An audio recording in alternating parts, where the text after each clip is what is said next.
Salut à toutes, salut à tous.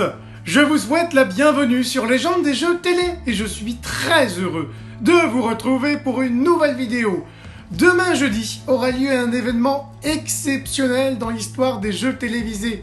Ça sera la 5000e émission de N'oubliez pas les paroles. À cette occasion vont s'affronter les deux plus grands maestros de l'histoire de l'émission, à savoir Margot et Kevin, qui vont se retrouver aux côtés de célébrités très connues. À cette occasion, j'ai décidé de proposer une interview exclusive sur Légende des jeux télé à Kevin. L'excellente nouvelle est que Kevin a dit oui, et l'événement était tel que j'ai pris la liberté de vous laisser poser vous-même les questions que vous souhaitiez à Kevin sur Instagram, en story. Un très grand merci du coup à toutes et à tous pour votre participation très active. Hormis le mot de la fin, toutes les questions viennent de vous. Elles ont été transmises à Kevin pour cette interview exclusive que vous allez pouvoir retrouver juste après le générique.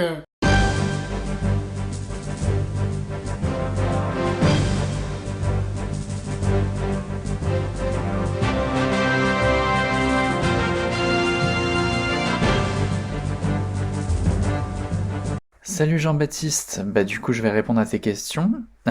Désolé si j'ai un peu les yeux rouges, je pense que c'est un mélange de fatigue, d'allergie, tout ça. Mais bref. Je me sens très bien. Du coup, enfin je sais pas. Je me dis que du coup c'est toujours une super expérience. Ça m'a permis déjà de me prouver des trucs à moi-même. Voilà, j'étais pas forcément, je pensais pas forcément être capable d'aller jusque-là de base. À côté de ça, ça m'a apporté plein d'amitié, parce que j'ai rencontré plein de gens super suite à l'émission, les concerts, les masters, tout ça. Donc ouais, non, je suis très très très content. Enfin, et c'est que du positif, quoi. Et en fait, j'ai passé 3 fois le casting. Et à l'époque, le tout premier, je m'étais un peu... Enfin, en fait, à la base, je regardais l'émission, je suis un peu tombé dessus par hasard. J'étais à Londres, en échange. Et une semaine avant de partir, j'ai rencontré un ami français, du coup, qui était là-bas aussi, qui étudiait là-bas. Et j'étais chez lui, et puis il regardait ça. Et puis moi, à l'époque, j'avais entendu parler de l'émission, mais je regardais pas plus que ça. En fait, je connaissais même pas la nouvelle formule et tout. Et je sais pas, en fait, on a regardé comme ça. Puis oui, je me rendais compte que je trouvais pas mal de paroles, mais voilà, quoi. Et, voilà, en fait, j'y pensais pas plus que ça. Et puis de temps en temps, je sais pas, vers 18h, je zappais, je tombais dessus. Et puis petit à petit, ça commençait à devenir une habitude de regarder l'émission. Et en fait, j'ai vraiment accroché à l'époque à partir du parcours de Lucille. Et du coup, ouais, c'est là où j'ai commencé à regarder vraiment régulièrement. Mais je pensais pas encore à faire tous les castings, enfin à le faire moi-même. En fait, pour moi, c'était plus, voilà, je kiffais regarder ça, mais je me voyais pas là-dedans. Enfin, déjà, en fait, je me voyais pas faire une émission de télé parce que c'était pas forcément ce qui collait à ma personnalité, tout ça. Et du coup, en tout cas, pendant que je faisais mes études, j'ai toujours refusé, même si mon pote, pour rigoler, me disait vas-y, inscris-toi, on sait jamais, ça se trouve, tu pourrais gagner 20 000 balles, un truc comme ça. Et donc, du coup, je me suis inscrit, je voulais pas m'inscrire parce que, ouais, en fait, non, j'avais un peu peur enfin, en fait, non, ça m'intimidait un peu ce monde-là. Et en fait, quand j'ai fini mon master, euh, juste avant de commencer le doctorat, en fait, j'avais un an où je devais faire toutes les applications, passer des examens de plein de trucs. Et du coup, j'avais un peu plus de temps parce qu'en fait, je travaillais sur Paris. Et en fait, quand je rentrais de ma journée de travail, du coup, c'était pas comme là où en fait ça s'arrête jamais. Quand j'avais fini ma journée, j'avais fini ma journée. Et du coup, ouais, c'est là où j'ai commencé à regarder vachement plus régulièrement l'émission et je me suis dit, ouais, ouais, pourquoi pas tenter le casting. Et du coup, j'ai tenté le premier casting, mais vraiment juste pour voir à quoi ça ressemblait. Je suis allé, bon, le test de parole, ça allait très bien, j'ai pas eu de problème. Ouais, en fait, je pense que j'étais un peu trop timide en étape 2. C'était l'étape où il faut chanter a cappella. Et du coup, bah, j'ai pas été pris en étape 2. Et puis, ouais, bon, après, je me suis dit, bon, ok, voilà, bon, c'était une expérience, tout ça, je suis rentré chez moi. Je regardais encore l'émission comme ça pour le fun, et je me suis dit, bon, au pire, je peux toujours retenter dans 6 mois. Donc voilà, donc en fait, je me suis pas trop pris la tête, je continue à regarder l'émission. Et 6 mois après, bah, on était en mars 2017.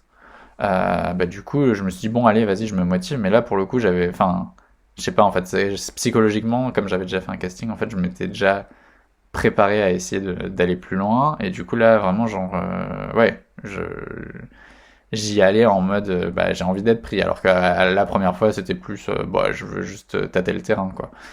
Et du coup, alors là, cette fois, j'ai passé l'étape 2.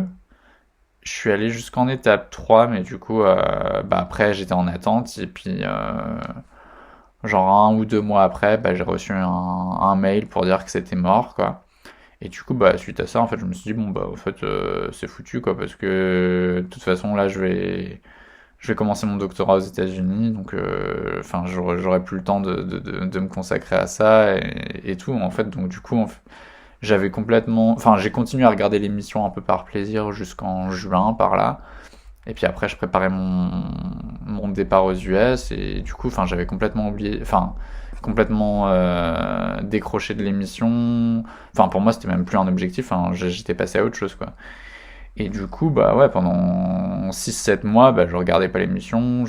Voilà, bon, j'écoutais les chansons la chanson, bah, j'aime bien la chanson française, donc j'écoutais comme ça. Mais entre autres, j'écoutais pas que de la chanson française. Enfin, et puis c'était vraiment pas en mode j'essaye de bosser ou quoi que ce soit. C'était vraiment enfin voilà, pour moi, c'était sorti de ma tête tout ça. Et en fait, c'était en rentrant vers Noël que je suis retombé dessus en zappant et ça m'a refait un petit ah bah c'est vrai qu'à l'époque j'étais à fond dedans quoi. Et du coup, il se trouve qu'il passait pas trop loin de chez moi à cette époque-là. Et c'était une journée où j'avais pas grand-chose en fait. Enfin, j'étais là, mais enfin, je devais retrouver des amis, de la famille, tout ça, mais en fait, le jour où il passait, j'avais rien, quoi. Donc du coup, je me suis dit, bah écoute, pourquoi pas, inscris-toi, même si c'est mort, enfin, on sait, enfin voilà, pour rigoler, vas-y, quoi. Et du coup, j'y suis allé. Donc oui, en fait, pour le coup, ce casting-là, il y avait un peu moins d'anxiété que d'habitude, parce que pour moi, de toute façon, enfin, enfin, ça allait pas le faire, quoi qu'il arrive. Et c'est là en fait où j'ai rencontré Héloïse. Et ouais, pour l'anecdote d'ailleurs, je me souviens que bah, du coup, comme moi j'avais pas regardé l'émission depuis 6 7 mois, en fait tout le monde l'avait reconnue et puis disait oh là là, c'était Héloïse. Et puis moi en fait je savais pas. Enfin, après, bon, du coup je suis allé parler, je lui posais des questions, tout ça, mais ouais, c'est pour ça. Elle me trouvait un peu bizarre en fait, parce que du coup je suis pas arrivé en mode groupie ou quoi que ce soit. Enfin, j'étais un peu ailleurs. Et ouais, donc en fait, bah, j'ai fait le casting, et puis enfin, ça s'est très bien passé, mais en même temps, moi je m'étais dit pareil la fois d'avant, donc en fait, j'avais pas l'impression qu'il y avait grand chose qui avait changé entre le deuxième casting où j'ai pas été pris et celui-là, quoi. Donc en fait, je suis rentré chez moi, et de toute façon, pour moi, enfin, c'était classé parce que je partais la semaine d'après, et puis ouais, ça allait pas être possible pour le. Donc en fait, enfin, j'étais repassé à autre chose, je regardais plus l'émission, voilà, j'étais, non, je travaillais pas, j'étais vraiment, enfin, je travaillais mes cours, quoi, mais, enfin, mes cours, ma recherche, tout ça, mais je travaillais pas du tout pour l'émission, quoi, parce que pour moi, j'allais pas y aller, quoi. Et en fait, bah, après, il y a 1 mois qui passe, 2 mois qui passent, et en fait, bah là, en fait, je me rappelais même plus que j'avais passé ce casting. Et en fait, c'était bah, bon, je vais pas dire l'âge, mais bon, c'était l'anniversaire de ma mère, un anniversaire important. Et du coup, bah, en fait, j'avais fait la surprise avec des gens de ma famille qui vivaient aux États-Unis, de les faire tous venir, et puis elle savait pas que je venais, et puis en fait, on lui a fait une surprise pour son anniversaire, on est tous venus, et puis elle s'attendait pas à ce qu'on débarque tous, quoi. Et du coup, voilà, bon, j'étais en France pendant une semaine. Et la veille de mon départ, je reçois un message de l'équipe casting. Ah, vous avez passé le casting, est-ce que vous êtes disponible pour ces prochaines dates? Et du coup, il me donne une liste de dates. Et du coup, j'étais un peu surpris parce que je m'attendais pas du tout à ça. J'avais même oublié que j'avais passé ce casting. Et puis, d'un côté, je me dis, bah, c'est con en fait, parce que, enfin, tu voulais trop y aller avant, et puis, enfin, là, t'as une opportunité, t'y vas pas et tout. Mais en vrai, j'avais des gros impératifs à cette époque-là, des rendus tout le temps, des meetings tout le temps. Enfin, je pouvais vraiment pas me permettre de prendre le risque. En plus, je venais d'être accepté pour un projet, et puis, enfin, je savais que si j'étais pas 100% dedans, j'allais avoir des problèmes, quoi. Donc du coup, bah, j'étais un peu dégoûté, mais j'ai dit à l'équipe casting, bah désolé, mais du coup non, c'est pas, ça marche pas, c'est d'être là. Et je serais, et puis on était en mars, quoi. Et du coup, je leur dis, bah non, bah du coup, je pourrais même pas, même enfin, je pourrais pas avant mai, quoi. Je rentre en mai, et donc voilà. Et donc en fait, je m'attendais à ce qu'ils me disent, bon bah ciao, tant pis. Et en fait, non, bah ils ont dit, ok, bah pas de souci, on essaiera de te recontacter en mai si jamais t'es dispo. Et donc du coup, bah, c'est là où je me suis dit, bah, essaye de te remettre un peu dans l'émission, parce que, enfin, si t'appelles en mai, machin, enfin, arrive pas les mains dans les poches non plus. Mais bon, en même temps, enfin, mon mois d'avril, il était complètement, enfin, non, le mois d'avril, j'ai quasiment pas pu regarder l'émission.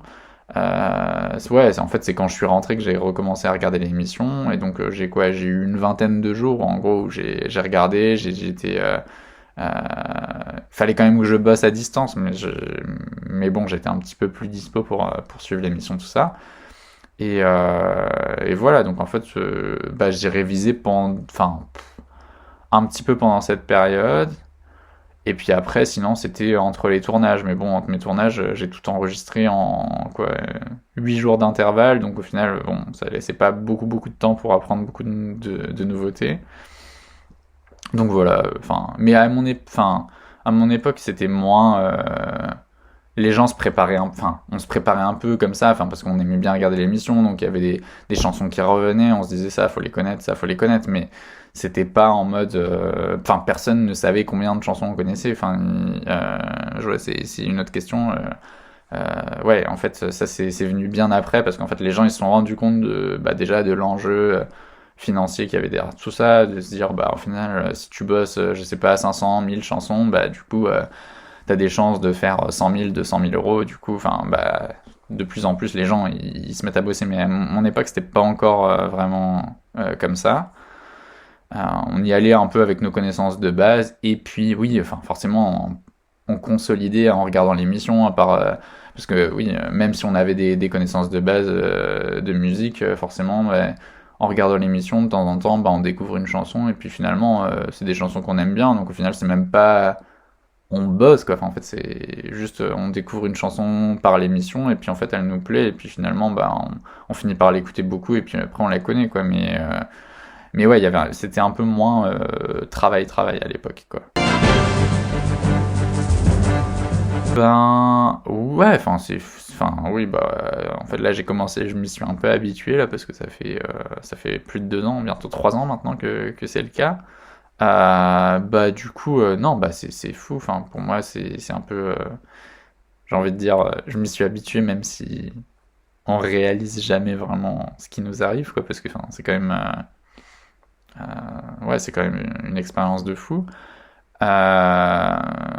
Ouais, genre, je vais pas mentir, hein, franchement, ça m'a apporté plein de trucs.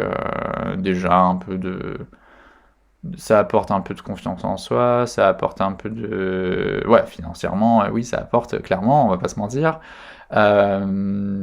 Et puis ouais, toutes les belles expériences, les amis qu'on rencontre, qu'on se fait via l'émission. Et, euh, et voilà, après, bon, ces trucs de classement, de toute façon, ça évolue, hein. Il y a une époque, j'étais premier, maintenant je suis deuxième, un jour je serai troisième, et puis voilà, enfin, de toute façon, ces classements, ils sont faits pour évoluer, quoi.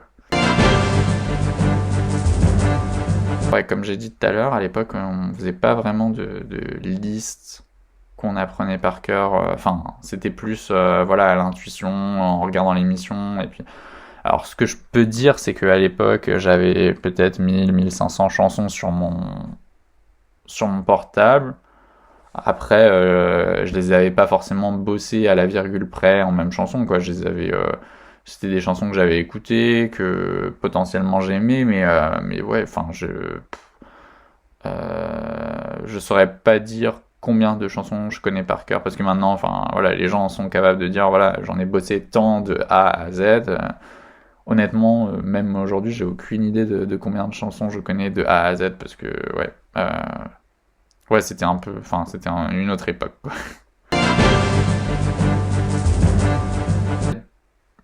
J'ai pas vraiment de technique. Je sais pas, en fait, je crois que intuitivement, bah, à force de regarder l'émission, bah, déjà, il y a beaucoup de trucs qui rentrent inconsciemment. Parce qu'il y a des chansons comme ça où je me disais, bah, en fait, non, j'ai pas l'impression de les connaître si bien que ça, parce que bah, je les ai même pas sur mon portable, ou je les ai pas, je les ai jamais écoutées ou travaillées, enfin, de moi-même. Mais en fait, à force de les voir dans les émissions, bah, on finit par les connaître. Donc, ou même parfois, c'est des chansons que, bah, voilà, j'ai écouté quand j'étais petit, ou je sais pas, et puis en fait, enfin, comme je l'ai pas réécouté récemment, en fait, je me rappelle pas si je la connais vraiment ou pas, ou, et puis en fait, parfois ça revient pas. Donc en fait, je sais pas trop, j'ai pas vraiment de technique. Je pense que, ouais, à force de les écouter comme ça rentre. Mais non, en fait, pour être honnête, j'ai pas vraiment de technique parce que j'ai pas été aussi studio ouais, que pas mal d'autres personnes, quoi.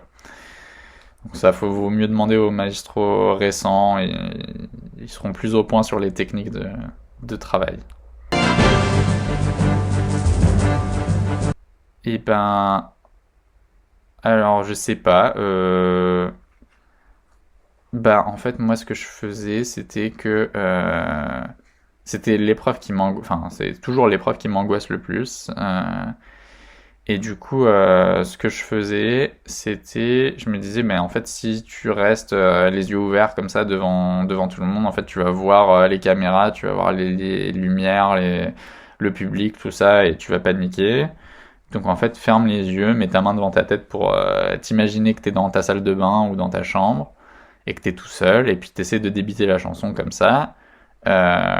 Et ouais, bah après, parfois ça payait, parfois non, parfois je faisais une bafouille, parfois, enfin voilà, mais oui, globalement, ça marchait plutôt pas mal. Après, bah maintenant, oui,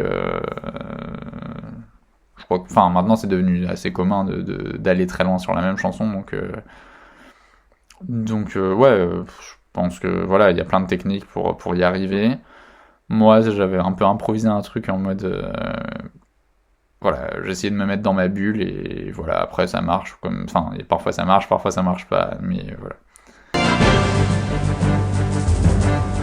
Bah, du coup, comme j'ai dit, bah, j'ai attendu que ce soit la bonne période pour venir. C'était une période où j'étais en France et toutes mes émissions sont enregistrées sur, en gros, une semaine d'intervalle. Donc en fait, enfin, c'était 44 émissions, mais réparties sur une semaine, quoi. Donc en fait, ça m'a pas pris beaucoup de temps sur mes études, quoi.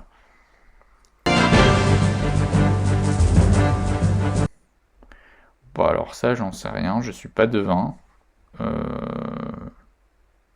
je sais pas. Bah, il tombera un jour, hein, comme tous les records, hein. Tous les records, ils finissent par tomber un jour. Mais je sais pas s'il tombera cette année. Écoute, bah, je sais pas.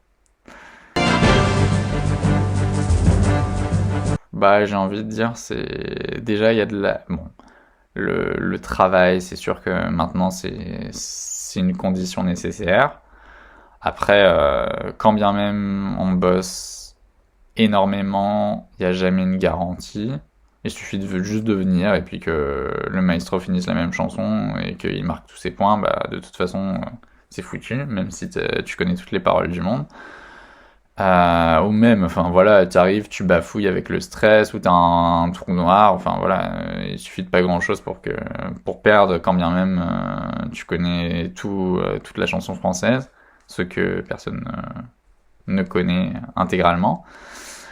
Mais ouais, donc voilà, bon, déjà il y a une part de travail, mais après il y a une partie de chance, quoi, c'est une combinaison entre les deux, donc après c'est à chacun de doser la quantité d'efforts qu'on veut mettre là-dedans. Euh, c'est sûr que si on bosse à fond, à fond, à fond, à fond, bah, ça maximise les chances, mais bon, après, est-ce que vous êtes prêt à prendre le risque que d'investir toute sa vie et puis finalement de se planter sur une bafouille ou un truc un peu aléatoire comme ça. Voilà, enfin je pense qu'il faut trouver des compromis et puis voilà, si on y va, bah ouais, essayer de bosser ce qu'il faut quoi, mais après faut savoir aussi faire un peu la part des choses quoi. Bah non, en fait non. Pour être honnête, déjà à la base, moi je me voyais pas faire une émission télé.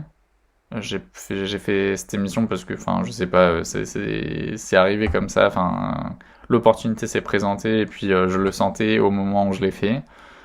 Euh, mais non, enfin, voilà, je suis pas très. Mais déjà, je suis pas très télé à la base. Et je suis pas sûr que dans ces jeux-là, je sois forcément. Je me démarque particulièrement. Enfin, voilà, ça dépend des catégories, parce que oui, bah, les trucs de culture générale, ça dépend si c'est sur, voilà, si c'est sur les trucs de science, si c'est sur des trucs de musique, si c'est sur des trucs je sais pas, voilà, il y a plein de domaines sur lesquels ça pourrait le faire, et il y a d'autres domaines sur lesquels je sais que ça pourrait pas le faire du tout. Typiquement, bah, tout ce qui est les questions un peu people, tout ça, bah, moi, je serais à la ramasse. Enfin, cinéma, je suis pas super calé non plus. Donc, enfin bref, donc non, je serais non. Et puis, enfin, ouais, enfin, je pense qu'en général, si je m'inscris dans un truc, j'ai envie de d'être à fond dedans. Voilà, je suis pas. Non, je me vois pas dans un autre jeu pour le moment.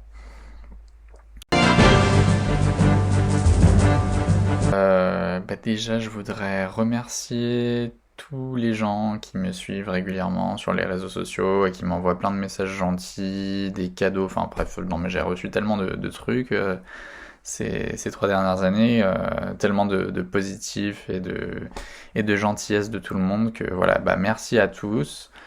Et ouais, bah, on se retrouve très vite parce qu'il y a le tournoi qui arrive. Donc allez, ciao, ciao, ciao. Immense merci Kevin pour cette interview exclusive et très riche sur les légendes des jeux télé. Tu resteras quoi qu'il arrive une figure qui aura marqué durablement l'histoire des jeux télévisés. Et on est toujours heureux de te retrouver lors des tournois, des Masters, mais également lors d'émissions caritatives comme celle qui aura lieu demain pour fêter les 5000 émissions. C'est toujours, quoi qu'il arrive, un réel bonheur de te retrouver, Kevin. Peut-être te feras-tu dépasser dans les mois à venir, ou pas. Seul l'avenir le dira. Pour suivre cette potentielle évolution, justement, n'hésitez pas à visiter le blog légendesdesjeuxtélé.com. Vous y retrouverez tous les classements qu'a atteint Kevin, mais également plein de classements qui associent les meilleurs vainqueurs des jeux télévisés par catégorie. Les 18-30 ans, les hommes, les femmes, TF1, France Télévisions, France 2, France 3, tout un beau programme en associant les plus gros gains et les plus longues durées victorieuses que vous pouvez retrouver donc sur ce blog légendesdesjeuxtélé.com avec plein d'articles que je mets en ligne tous les jours et que je repartage sur les réseaux sociaux de Légendes des Jeux Télé, le groupe Facebook que vous n'hésiterez pas à rejoindre, la chaîne Instagram où je partage la photo principale des articles en post et je repartage un extrait des articles en story. Je vous permets en même temps en story de voter et de donner votre avis sur l'évolution ou non d'un champion, notamment Baptiste en ce moment qui monte, on se demande s'il va intégrer ou non l'histoire des jeux télévisés. On verra ce que dira l'avenir pour lui, mais également pour Bruno des 12 Comédies qui se rapproche peu à peu des 100 victoires. Va-t-il y arriver? C'est tout le mal qu'on lui souhaite. En tout cas, du coup, je rends la chose la plus interactive possible sur Instagram. N'hésitez pas donc à vous abonner à cette chaîne Instagram, tout comme cette chaîne YouTube où je mets toutes les semaines plein d'interviews, plein de surprises sont à venir pour ne pas les rater, donc abonnez-vous, activez la cloche pour bien recevoir une petite notification à chaque fois qu'il y a une nouvelle vidéo. J'espère que cette vidéo vous a plu. Si c'est le cas, surtout, n'hésitez pas à mettre un petit pouce vers le haut pour aider au référencement. Enfin, si vous souhaitez m'aider à améliorer mon matériel, à développer ma plateforme, à rencontrer les champions hors de l'Île-de-France en réel lorsque nous sortirons des restrictions sanitaires, n'hésitez pas surtout à faire une petite contribution si vous le pouvez, si vous le souhaitez, d'1 € sur Tipeee. Vous avez le lien en description sous la vidéo, tout comme les liens qui vous conduisent aux différents réseaux sociaux et au blog. Merci à toutes et merci à tous de nous avoir suivis. Surtout, portez-vous bien, je vous dis à très bientôt. Ciao!